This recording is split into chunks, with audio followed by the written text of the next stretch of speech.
Par-dessus votre wetsuit ordinaire, shorty ou intégral, n'hésitez pas à mettre en plus un pantalon et un lycra, qui vous protégeront des éventuels coups de soleil, ainsi que des petits chocs ponctuels avec votre matériel.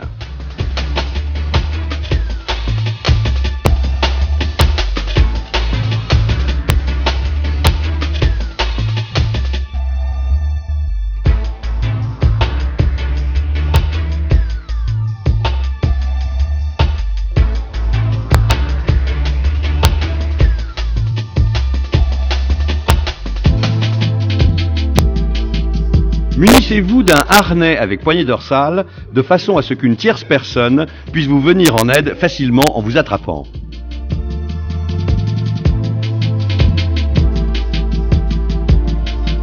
Veillez également à ce que soient prévus des anneaux qui serviront à attacher votre lige de planche en cas de besoin.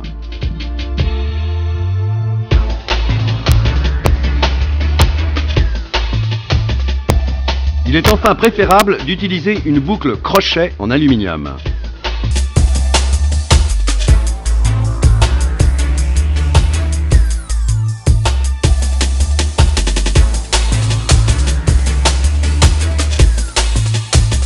Serrez correctement vos sangles de harnais, cela vous permettra de mieux ressentir la traction de l'aile.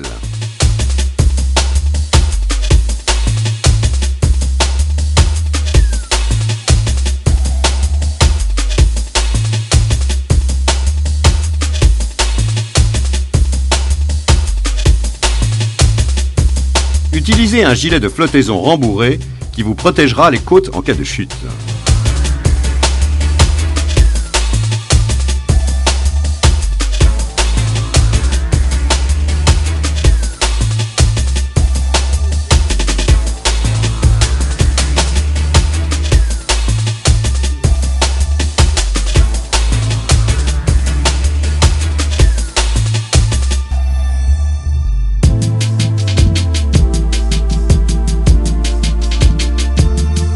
Un bon casque descendant assez bas sur la nuque est obligatoire en kiteboard, car les chocs avec le flotteur sont nombreux et peuvent entraîner des blessures graves.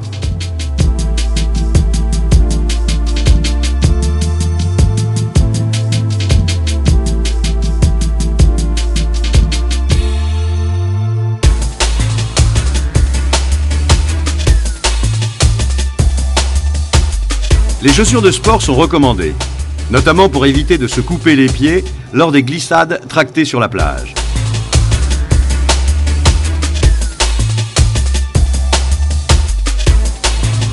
Vous êtes maintenant en tenue de combat. Vous n'avez plus rien à craindre, alors allez-y à fond.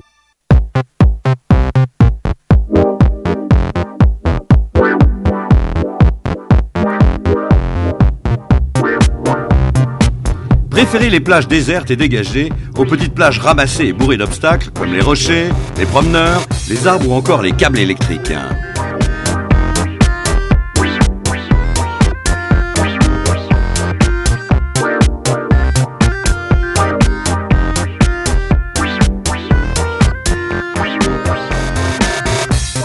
Sachez qu'une aile peut rapidement terminer sa course dans un de ces obstacles. Dans tous les cas, recherchez toujours des zones prévues à cet effet. Le kiteboard se pratique par toutes les directions de vent, mais naviguez autant que possible sur des spots sideshore ou onshore où le vent vous poussera toujours vers le rivage en cas de pépin.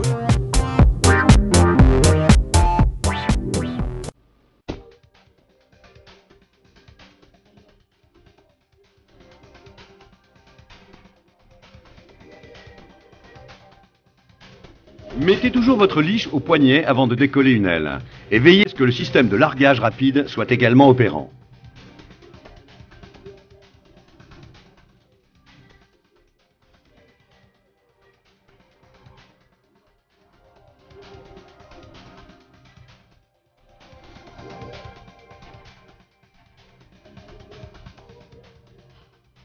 En cas d'ennui, ne vous laissez jamais emporter par la traction de l'aile.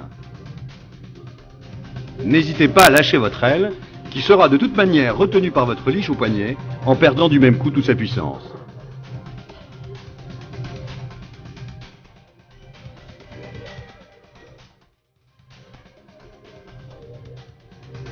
Le deuxième système de sécurité, dit goupille, est d'une utilisation très simple et vous permettra de vous dégager de la traction de l'aile, même si vous êtes attaché au harnais, tout simplement en larguant une des deux lignes.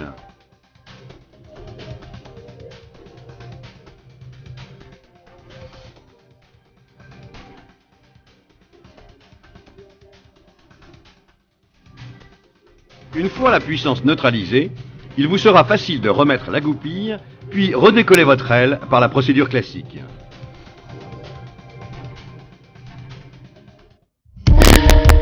La fenêtre de vol comporte deux aspects fondamentaux. Tout d'abord, la position neutre, le point mort, appelé techniquement le bord de fenêtre, est une ligne imaginaire en arc-en-ciel dans laquelle l'aile vole sans déployer de traction car elle reste face au vent.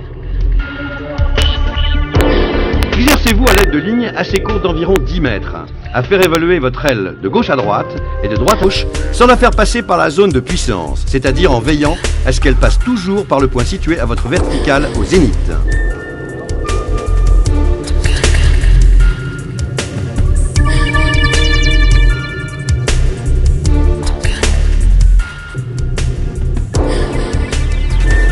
Ensuite, réitérez l'opération avec une longueur de ligne normale d'environ 25 mètres.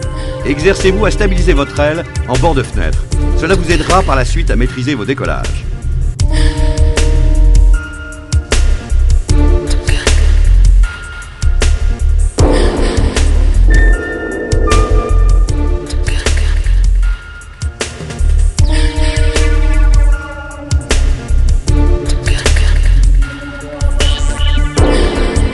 Le deuxième aspect de la fenêtre de vol à savoir, c'est la zone de puissance.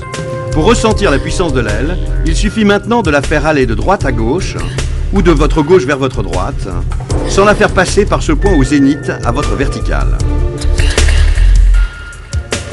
L'aile va donc parcourir la fenêtre rapidement face à vous à environ 45 degrés du sol et ainsi générer une énorme puissance qui vous fera glisser sur le sable dans un axe au vent sous le vent jusqu'à ce qu'elle atteigne à nouveau la zone neutre au bord de fenêtre.